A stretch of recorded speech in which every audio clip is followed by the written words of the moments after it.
Assalamualaikum warahmatullahi wabarakatuh. Nama saya Anissa Marti Putri dari Universitas Muhammadiyah Profesor Dr. Hamka dengan prodi Pendidikan Guru Sekolah Dasar.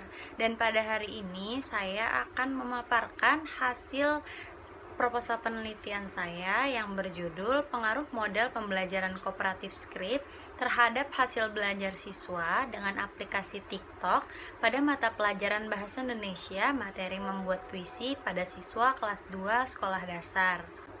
Pembahasan yang akan saya bahas pada proposal penelitian ini terbagi menjadi 3, yaitu ada pendahuluan, lalu selanjutnya ada kajian teori, dan yang terakhir ada metode penelitian. Yang pertama, pendahuluan.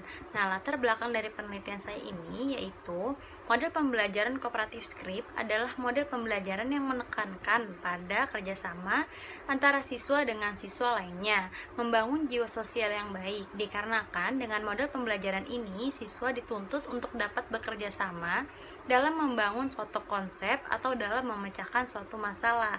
Lalu selain itu juga ada media pembelajaran. Media pembelajaran yang digunakan pada saat pandemi seperti ini yaitu sosial media. Sosial media sangat berpengaruh sekali dalam pembelajaran pada masa pandemi saat ini.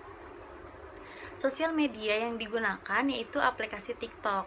TikTok semakin berkembang pada saat pandemi dikarenakan selain menarik, terdapat banyak informasi yang terdapat di dalamnya. Tujuan dari penelitian ini yaitu untuk menganalisis model pembelajaran kooperatif script pada materi membuat puisi siswa kelas 2 sekolah dasar. Selain itu, untuk mengetahui apakah model penggunaan kooperatif ini akan efektif jika menggunakan aplikasi TikTok. Lalu selanjutnya, ada manfaat dari penelitian ini, yaitu penelitian ini diharapkan dapat menambah ilmu pengetahuan dalam bidang pendidikan, khususnya tentang pembelajaran bahasa Indonesia. Lalu selain itu ada manfaat praktis bagi guru dan orang tua siswa. Hasil penelitian ini dapat diharapkan menjadi masukan dalam rangka mendidik siswa ketika berada di rumah, digunakan dengan model dan media yang sudah ditentukan oleh guru. Lalu bagi penelitian, menyelesaikan tugas dengan jurusan Pendidikan Guru Sekolah Dasar di Universitas Muhammadiyah Profesor Dr. Hamka, serta memberikan wawasan yang lebih luas dari penerapan ilmu-ilmu yang sudah diperoleh dalam perkuliahan.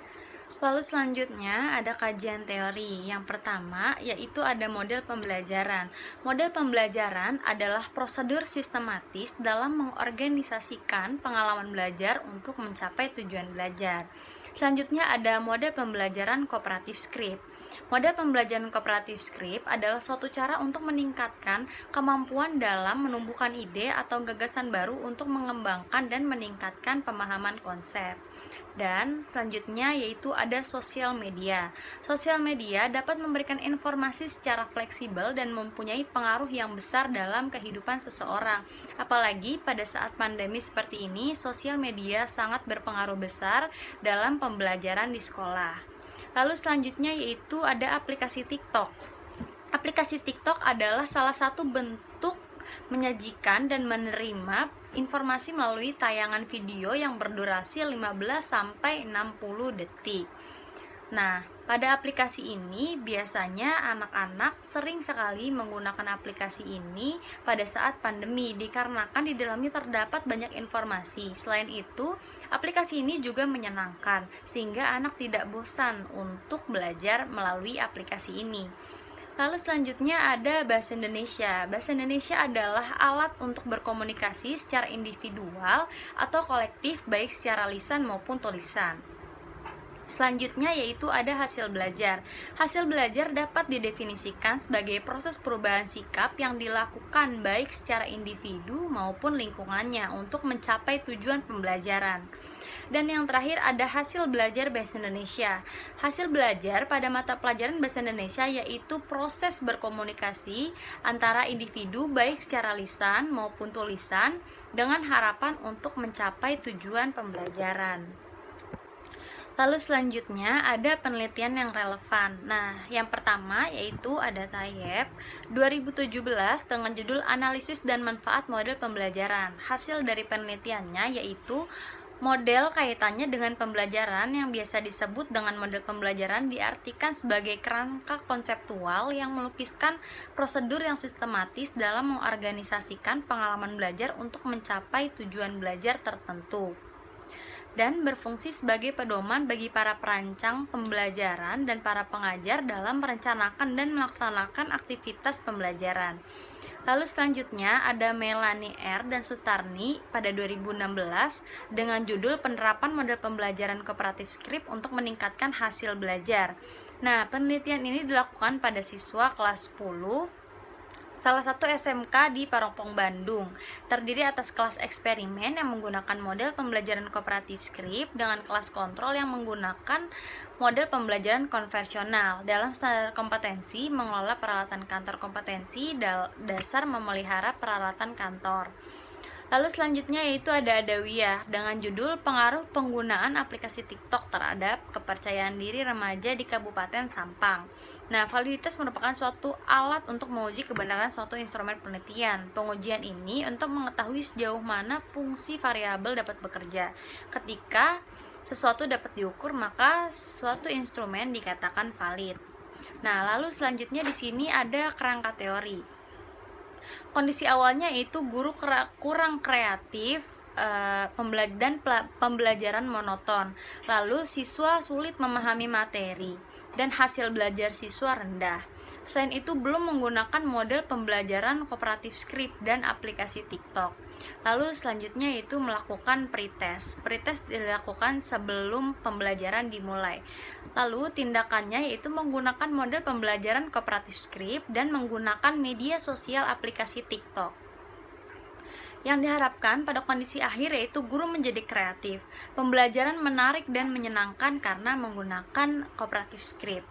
Lalu siswa mudah memahami materi dan hasil belajar siswa meningkat.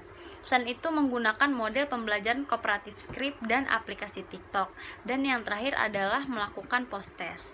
Nah, hipotesis penelitian pada proposal penelitian ini yaitu berdasarkan kerangka teori yang dikemukakan dalam kerangka konsep sebelumnya, maka dapat dirumuskan hipotesis pada penelitian ini yaitu pengaruh yang signifikan pada model pembelajaran kooperatif script terhadap hasil belajar siswa kelas 2 sekolah dasar pada mata pelajaran Bahasa Indonesia dengan menggunakan aplikasi TikTok dapat meningkat.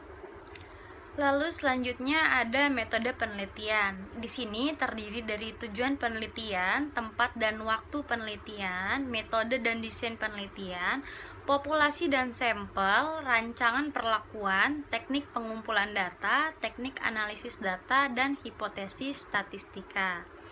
Nah, kita bahas mulai dari pertama, yaitu ada tujuan penelitian.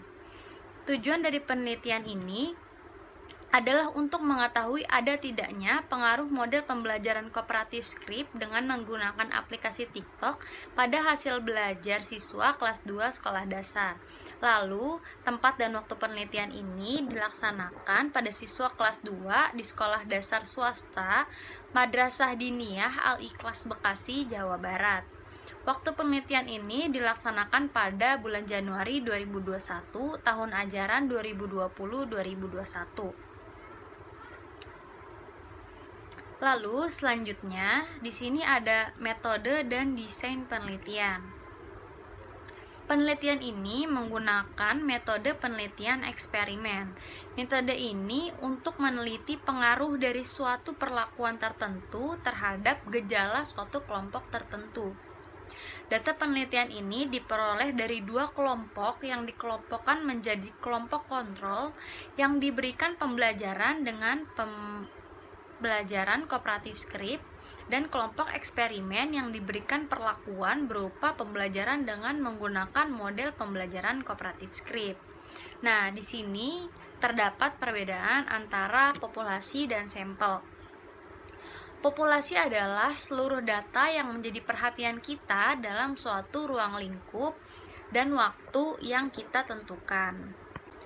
Populasi penelitian ini adalah seluruh siswa kelas 2 SD swasta Bekasi, Jawa Barat. Sementara populasi targetnya adalah seluruh siswa kelas 2 Madrasah Ibtidaiyah Nurul Baitussalam dan Madrasah Diniyah Al-Ikhlas. Selain itu, Juga terdapat sampel. Sampel merupakan suatu subkelompok dari populasi yang dipilih untuk digunakan dalam penelitian.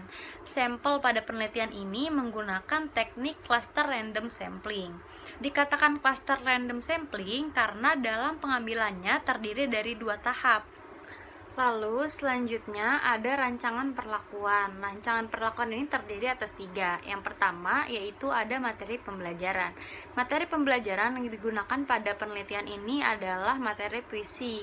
Materinya membahas mengenai pengertian puisi dan ciri-ciri puisi. Lalu setelah itu, pengertian dari puisi sendiri yaitu bentuk karangan yang terikat oleh rima, ritma, ataupun jumlah baris serta ditandai oleh bahasa yang padat. Selain itu, ada pun ciri-ciri puisi, yaitu penulisan puisi dituangkan dalam bentuk bait yang terdiri atas baris-baris, bukan dalam bentuk paragraf. Lalu, diksi yang dipakai dalam puisi biasanya bersifat kiasan, padat, dan indah. Penggunaan majas sangat dominan dalam bahasa puisi. Lalu pemilihan diksi yang digunakan mempertimbangkan adanya rima dan sajakan. Selain itu dalam puisi, setting, alur, dan tokoh tidak begitu ditonjolkan dalam pengungkapan. Lalu yang kedua selanjutnya yaitu ada strategi pembelajaran. Strategi pembelajaran yang dipakai dalam penelitian ini adalah strategi pembelajaran tidak langsung.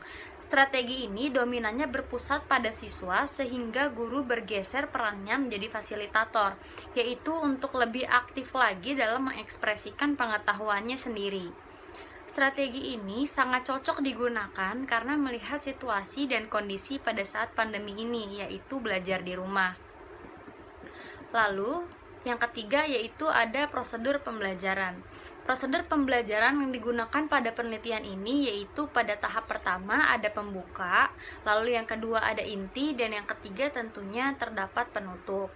Pada kegiatan pembuka, guru membuka pembelajaran dengan berdoa. Setelah itu, menyanyikan lagu Indonesia Raya, melakukan presensi, kemudian menyampaikan materi yang akan diajarkan pada hari ini. Lalu memberikan pretest tentang materi bahasa Indonesia, yaitu tentang puisi. Lalu, pada kegiatan inti, guru akan memberikan materi berupa video dalam rangka untuk membangun pengetahuan siswa. Kemudian, pada penutup, guru akan memberikan post-test untuk menilai hasil belajar siswa. Selanjutnya ada teknik pengumpulan data. Yang pertama yaitu hasil belajar. Hasil belajar memiliki definisi konseptual, yaitu hasil belajar adalah prestasi belajar yang dicapai siswa dalam proses kegiatan belajar mengajar dengan membawa suatu perubahan dan pembentukan tingkah laku seseorang. Lalu definisi operasionalnya yaitu hasil belajar dapat dilihat dari beberapa aspek, yaitu aspek kognitif, aspek afektif, dan aspek psikomotorik. Nah, yang ketiga yaitu ada jenis instrumen. Instrumen penelitian yang digunakan dalam penelitian ini adalah tes pilihan ganda dan tes esai. Pemahaman konsep yang telah tervalidasi secara teoretik dan empiris. Selanjutnya yaitu ada pengaruh penggunaan media aplikasi TikTok, memiliki 2 definisi, yaitu definisi konseptual dan definisi operasional. Definisi konseptual yaitu media pembelajaran yang cocok digunakan di tingkat sekolah dasar, yaitu yang sesuai dengan karakteristik dari siswa yang masih senang bergerak, bermain, meniru, dan sebagainya yang dilakukan secara langsung. Lalu, definisi operasional, media ini dapat membantu guru untuk menjelaskan suatu materi serta dapat mempermudah siswa untuk memahami materi. Lalu setelah itu ada teknik analisis data. Yang pertama ada deskripsi data. Nah, data yang dihasilkan didapat dari metode penelitian kuantitatif, merupakan suatu cara yang digunakan untuk menjawab masalah penelitian yang berkaitan dengan data berupa angka dan program statistik. Lalu selanjutnya yaitu ada pengujian persyaratan analisis. Dalam uji hipotesis yang sudah dirumuskan itu perlu dilakukan uji normalitas dan juga uji homogenitas. Uji normalitas dilakukan untuk mengetahui apakah data yang diambil berdistribusi normal atau tidak. Sedangkan uji homogenitas ini dilakukan untuk mengetahui distribusi data nilai tes akhir pembelajaran Bahasa Indonesia. Selanjutnya ada pengujian hipotesis, yaitu data yang terkumpul kemudian dianalisis dengan taraf yang signifikan. Nah, yang terakhir yaitu ada hipotesis statistika. Secara statistika diartikan sebagai pernyataan menganalisis keadaan populasi yang akan diuji kebenarannya berdasarkan data yang diperoleh dari sampel penelitian. Sekian presentasi proposal penelitian yang saya buat, kurang lebihnya mohon maaf. Wassalamualaikum warahmatullahi wabarakatuh.